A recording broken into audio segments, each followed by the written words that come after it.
खैर मकदम आपका ब्रेक के बाद। और ब्रेक के बाद जैसा कि हमने पहले ही आपसे कहा था कि हम आपको रियासत की ताज़ा तरीन सूरत बताएंगे, तो रियासत की ताज़ा तरीन सूरत में सबसे पहले हम पुलवामा जनूबी कश्मीर चलेंगे। और पुलवामा जनूबी कश्मीर का पुलवामा का इलाका बॉयल पर लगातार, और आज पुलवामा के रोहमो इलाके में हालात उस वक़्त कशीदा हुए और यहाँ पर फोर्सेस को हवाई फायरिंग के अलावा आंसू गैस और लाठी चार्ज का इस्तेमाल भी करना पड़ा। जब मुकामी लोगों के मुताबिक यहाँ पुलिस, फौज और फोर्सेस के दूसरे दस्तों ने अवेजान पोस्टरों को हटाना शुरू किया और इस पर मुकामी लोगों ने मुजाहरे शुरू करने शुरू किए और यहाँ पर पथराव भी पुलिस और फौज के दस्तों पर किया। यहाँ पर बताया जाता है कि पुलिस ने मुजाहिरीन को मुंतशिर करने के लिए पहले हवाई फायरिंग की, उसके बाद आंसू गैस का इस्तेमाल भी किया और साथ साथ में लाठी चार्ज भी किया। ये पुलवामा की खबर तो पुरतशद्दुद सूरत और पुरतशद्दुद सूरत हाल हमें पुलवामा के बाद बांडीपोरा से भी मासूल हुई है। बांडीपोरा में भी आज अजस के मुकाम पर श्रीनगर बांडीपोरा की शाहरा पर नौजवान सड़कों पर निकले हुए थे, टायर जलाकर सड़कों पर रुकावटें खड़ी कर रखी थी और यहाँ पर मामला तालीम का था, इम्तिहानात को मुवक्किर करने का था। और यहाँ पर इस सूरत के दौरान फौज की दस्तों ने बाद में रुकावटें हटाई, मुजाहिरीन को मुंतशिर करने के लिए हवाई फायरिंग की और ये सूरत काफ़ी देर तक चलती रही। और ये बांडीपोरा में सूरत, बांडीपोरा के अजस की सूरत। लेकिन हमें सोपोर से आज जो दिन सुबह ही दिलदोज खबर मिली कि वहाँ पे पेट्रोल बम का इस्तेमाल किया गया और सोपोर के गुरु नर्सिंग होम के नज़दीक ये पेट्रोल बम छापड़ी फरोशों पर इस्तेमाल किया गया। और यहाँ पर जिस तरह के कहा जाता है कि ये छापड़ी फरोश जो आज हड़ताल के दौरान काम करे थे, तो उन पर ये पेट्रोल बम फेंका गया और जिससे एक छापड़ी फरोश ज़ख्मी हुआ। ये यहाँ सोपोर की बात। लेकिन वेरीनाग में भी दौरान शब नामालूम अफराद ने जम्मू कश्मीर पुलिस के एक एहलकार के मकान को आग लगाकर नजर आतिश किया। मालिक मकान यानी नज़ीर अहमद मलिक जम्मू कश्मीर पुलिस में काम करता है और उसके घर को लगाई गई आग से उसका पूरा मकान जलकर खाकस्तर हुआ, राख के ढेर में तब्दील हुआ। पुलिस ने इस मामले में केस रजिस्टर करके तहकीकात शुरू कर दी हैं। लेकिन ये पुरतशद्दुद सूरत हमें जनूबी कश्मीर से मिली हैं और आज आपको याद होगा कि गिनती करते ही होंगे आप, क्योंकि हड़ताल में गिनती ज़रूरी शायद कुछ लोग समझते हैं। और आज 115वां दिन सूरत का और इस सूरत के दौरान आज भी वही कहीं सूरत पुरतशद्दुद, कहीं पुरहंगामा तो कहीं नॉर्मल सी के आसार। और 115 दिनों में आज भी वही सूरत श्रीनगर में हड़ताल का नुमायां असर देखने को मिल रहा था। कारोबारी इदारे और उसके साथ साथ दुकानें बंद थी, लेकिन निजी गाड़ियां आज भी श्रीनगर के लाल चौक और सिविल लाइंस में चलती दिखाई दे रही थी। और श्रीनगर के दूसरे इलाके यानी ओल्ड टाउन श्रीनगर, पुराना जो श्रीनगर है, कस्बे शहर ख़ास जो है, वहाँ पर भी यही हड़ताली सूरत थी। लेकिन वहाँ भी किसी हद तक गाड़ियाँ चल रही थी। निजी गाड़ियों की हम ज़रूरी बात करेंगे कि निजी गाड़ियाँ चल रही थी। रेडियो और पटरू पर काम करने वाले लोग श्रीनगर के लाल चौक और उसके साथ साथ दूसरे चौकों में भी आज काम करते रहे और श्रीनगर के हड़ताल का असर आज भी दिखाई दे रहा था। और श्रीनगर के बाहरी इलाकों में अगर देखा जाए तो वहाँ पर भी ट्रांसपोर्ट रवादमा था। वादी के दूसरे अजला से भी हमें हड़ताल की खबरें आई हैं, चाहे वह अनंतनाग का हो, पुलवामा हो, कुलगाम हो, बारामूला हो, वहाँ भी गांदरबल हो, कंगन हो, वहाँ पर भी पटरी पर हालात नहीं लौट सके। मामूल की ज़िंदगी आज भी बहाल नहीं हो सकी और हड़ताल के बाद सिक्योरिटी की भारी नफरी को इन कस्बों में तैनात किया गया था। और शोपियां से हमें मुजाहिरों की खबर भी मिली और शोपियां में बताया जाता है कि एक तहरीक हुर्रियत के कारकुन के घर पर छापा डालने के लिए जब फोर्सेस के लोग दाखिल हुए तो वहां मुकामी लोगों ने मजम्मत की और इस दौरान वहां पर सूरत पुरतशद्दुद हुई। और इस पुरतशद्दुद सूरत के दौरान कई लोगों के ज़ख्मी होने की खबर भी हमें वहाँ से मिली है, शोपियाँ की ये सूरत। और हम आपको ये नज़ारा दिखाते हैं श्रीनगर का। श्रीनगर में ये नज़ारा तुलबा का है और तुलबा का ये एहतजाज है। ये गाड़ियों का सफाई हो रही है, गाड़ियों को रंग रोगन नहीं बल्कि गाड़ियों का जो शीशे वगैरह वो साफ़ किए जा रहे हैं। और गाड़ियों को साफ़ करने का ये अनोखा तरीका जो है, एहतजाज का तरीका जिसे कहेंगे, ये तुलबा ने शुरू किया है। और ये तुलबा सिर्फ इम्तिहानात के हवाले से ये एहतजाज करें। और तुलबा का ये भी कहना है कि सियासत करने की ज़रूरत नहीं है, क्योंकि इस वक्त तुलबा परेशानी के दो आलम से दो चार हैं।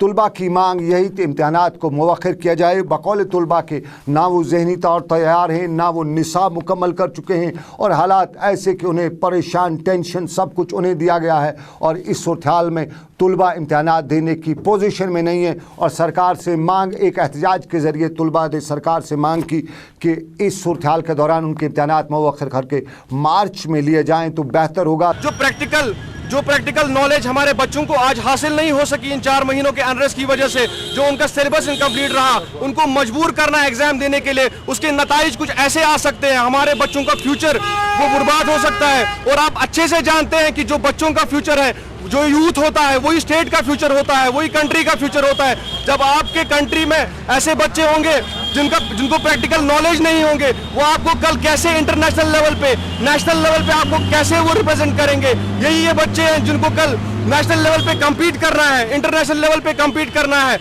ये कैसे कम्पीट कर पाएंगे? इनके पास प्रैक्टिकल नॉलेज नहीं है। हम इस प्रोटेस्ट के जरिए आज गवर्नमेंट को फिर से अपील करते हैं, खुदारा इन बच्चों पर रहम खाए, इनको पढ़ने का मौका दिया जाए। ये अपने स्कूलों में वापस आएंगे, विंटर वेकेशन न दी जाए, बच्चों को वापस अपने स्कूलों में आकर पढ़ने का मौका दिया जाए, प्रैक्टिकल वर्क कंप्लीट करने का मौका दिया जाए, ताकि ये मार्च में फिर अच्छे से इम्तिहानात दे सके, फुल सिलेबस का इम्तिहान दे सके। तुलबा के मुजाहिरों की खबरें, इम्तिहानात मौखर करने के हवाले से खबरें बहुत सी जगहों से आ रही हैं और रियासत के साबिक़ा वज़ीर आला उमर अब्दुल्ला ने भी इसी हवाले से शाम के एक बयान जारी करते हुए रियासती सरकार को मशवरा दिया है कि तुलबा के साथ जंग करने के बजाय रियासती सरकार उनके साथ बातचीत करे और हालात देखे कि किन हालात में वो इस सारी सूरत हाल को आगे ले जा सकती है। हम अपने नाज़रीन को बताते चले कि आप देख रहे हैं दिन भर जम्मू कश्मीर की सूरत हाल के साथ साथ दूसरी सूरत हाल, लेकिन हम आपको अब अगली खबर दिखाएंगे और यह है श्रीनगर की। श्रीनगर में आज मोहम्मद यूसुफ तारिगानी सीपीआईएम के लीडर की सरकारी रिहाइशगाह पर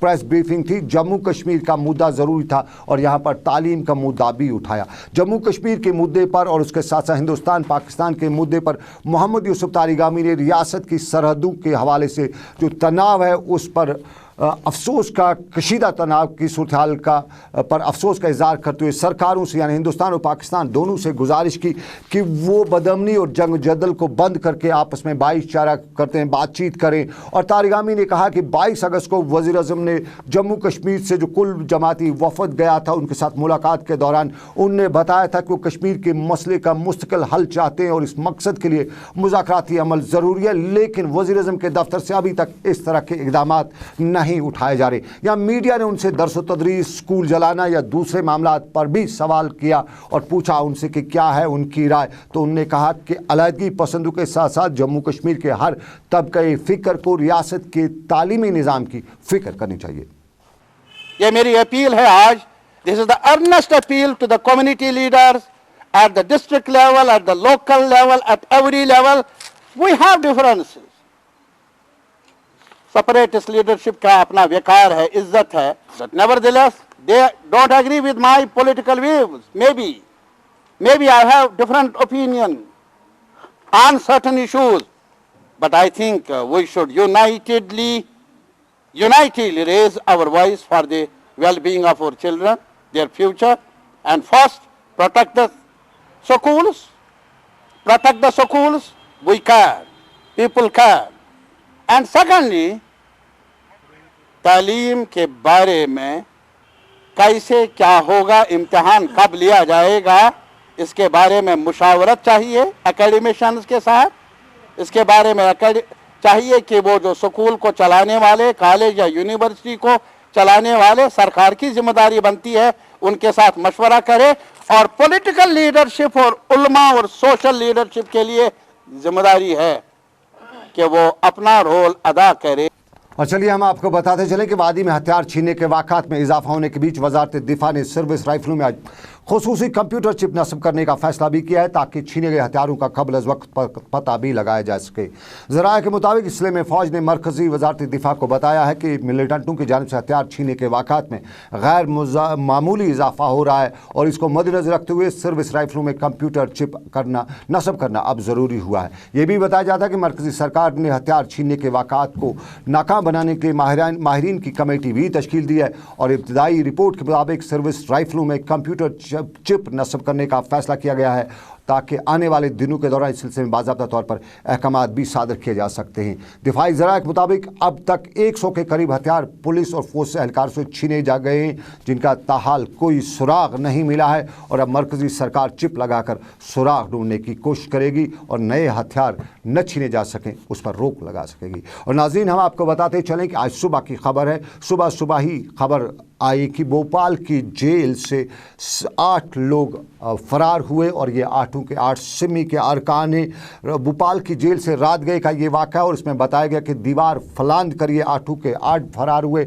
और यहाँ पे उनने चादर को इस्तेमाल किया और चादर से रस्सी बनाकर वो दीवार फलांद कर बाग फरार हुए। लेकिन इसके करीबन 4 या 5 घंटे बीच ही 30 किलोमीटर दूर भोपाल से मानखड़ी गाँव में एक एनकाउंटर होता है और इस एनकाउंटर में इन 8 के 8 लोगों को मारा जाता है और पुलिस दावा करती है कि वही 8 के 8 हैं, सिमी के अरकान हैं जो मारे जा चुके हैं। लेकिन इस एनकाउंटर पर, उस फरार पर अब असदुद्दीन ओवैसी ने सवाल खड़ा किया है और मेंबर पार्लियामेंट असदुद्दीन ओवैसी ने इस वाक़े की तहकीकात कराने की, सुप्रीम कोर्ट के ज़रिए तहकीकात कराने की मांग करते हुए बताया कि पहले ये साफ़ किया जाए कि क्या ये सिमी के अरकान जेल से हथियार लेकर फरार हुए थे, इनके पास 8 राइफलें थीं या 4 राइफलें थी, और अगर ये जेल से हथियार फरार लेकर नहीं हुए थे तो फिर इनका एनकाउंटर करने की क्या ज़रूरत थी जब इनके पास कोई हथियार नहीं था। और ये 30 किलोमीटर दूर जब पहुंचे तो किस तरह से पहुंचे, सिर्फ 6 घंटे में ये 30 किलोमीटर दूर किस तरह से पहुंचे, इस पर असदुद्दीन ओवैसी ने सवाल खड़ा किया है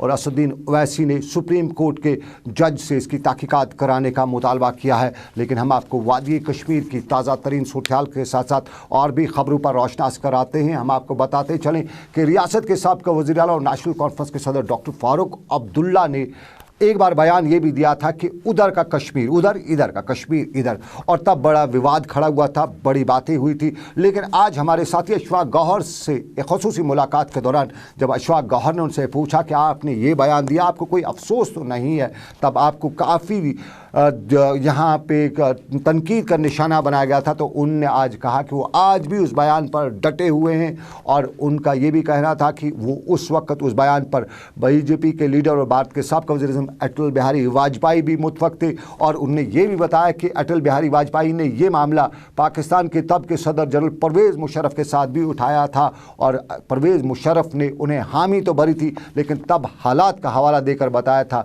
कि फ़िलहाल इसकी गुंजाइश नहीं है। आर पार की भी हमारे साथी ने उनसे बात की, सरहदों की सूरत-ए-हाल पर भी बात की और तब की बात भी की जब फारूक अब्दुल्ला जम्मू कश्मीर के चीफ मिनिस्टर थे और तब जब मिलिटेंसी शुरू हुई थी तो तब यहाँ पे रूबिया सईद का अगवा भी हुआ था। ये सब मामलात हमारे साथी अशफाक गौहर ने फारूक अब्दुल्ला से पूछे, तो फारूक अब्दुल्ला का जवाब क्या था इन सभी मामलात पे, एक छोटा सा हिस्सा उस इंटरव्यू का हम आपको दिखाते हैं।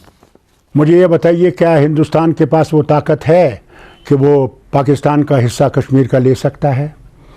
क्या पाकिस्तान के पास वो ताकत है कि वो ये कश्मीर का हिस्सा जो है हिंदुस्तान के पास उसे ले सकता है? जब ये नहीं हो सकता है तो कोई रास्ता तो ढूंढना है। मैं तो साफ ये कहता हूँ, कईयों को ये बुरा लगता है जो यहाँ पाकिस्तान के पैसे पे जिंदा हैं, उनको ये लगता है कि नहीं, फारूक अब्दुल्ला हिंदुस्तान का एजेंट है। मैं एजेंट नहीं हूँ हिंदुस्तान का, मैं जम्मू कश्मीर के लोगों का एजेंट हूँ और मैं ये समझता हूँ कि अगर हल है तो हल सिर्फ एक है कि वो हिस्सा उधर, वो उधर, ये हिस्सा इधर, यहाँ पूरी फुली ऑटोनॉमी मिले, वहाँ उनको ऑटोनॉमी मिले और ये बॉर्डर जो है ये नरम हो जाए, हम आएँ जाएँ, ट्रेड करें, शादियाँ करें, आगे चलें, आबाद रहें। इसके सिवा मुझे कोई रास्ता नहीं दिखता है। क्या इस पर कोई ग्राउंड वर्क आपकी तरफ से हो रहा है यूनियन गवर्नमेंट के साथ की? हमने हर वक्त ये रखा। मैं आपको सुनाऊं जो कईयों को मालूम नहीं है, वाजपेयी जी जब पाकिस्तान गए उनने मुशर्रफ साहब से यही कहा, जो ये बीजेपी वाले कभी कहते नहीं हैं। उन्होंने मुशर्रफ साहब के सामने ये रखा, मेहरबानी करके आप वो कश्मीर रख लीजिए, हम ये कश्मीर रख लेते हैं और ये मामला तय कर लेते हैं। मुशर्रफ साहब ने उस वक्त कहा, साहब आज हालात ऐसे नहीं हैं कि हम ये कर सकें, आगे देखा जाएगा। और मैंने दुल्लत को जितना सुना सकता था 1 घंटे में सुनाया कि उन्होंने फिर दिल्ली टेलीफोन किया। वहाँ पे पहले तो यशवंत सिंह आए फ़ोन पे कि साहब ये है, वो जहाज़ कंधार गया हुआ था। मैंने कहा आप लोग अगर एक तरफ से कहते हो कि हम टेररिस्ट से लड़ना चाहते हैं, दूसरी तरफ से आप एक जहाज़ कुर्बान नहीं कर सकते? क्या ये हाल है हमारा? मैं नहीं छोड़ने वाला हूँ। फिर मुझे उन्होंने, होम मिनिस्टर थे उस वक्त अडवाणी जी को दिया, डॉक्टर साहब ये है वो है इधर है उधर है। मैंने मगर देखा कि अडवाणी जी चाहते नहीं थे, ये भी मैं आपको कहूँ, मगर कैबिनेट का प्रेशर था। मैंने कहा मैं नहीं करूँगा। मैं उसी वक्त गवर्नर के यहाँ गया, सक्सेना साहब गवर्नर थे। मैंने कहा ये सबसे बड़ा ख़तरा होगा आपके वतन को, हमारे वतन को, उसके लिए तैयार रहिएगा अगर आप ये करते हैं। और वही हो रहा है। आज क्या कर रहे हैं ये? आज ये यूनाइटेड नेशन से मांग रहे हैं कि हमें मौलाना अजहर हवाले करो। कमाल देखिए।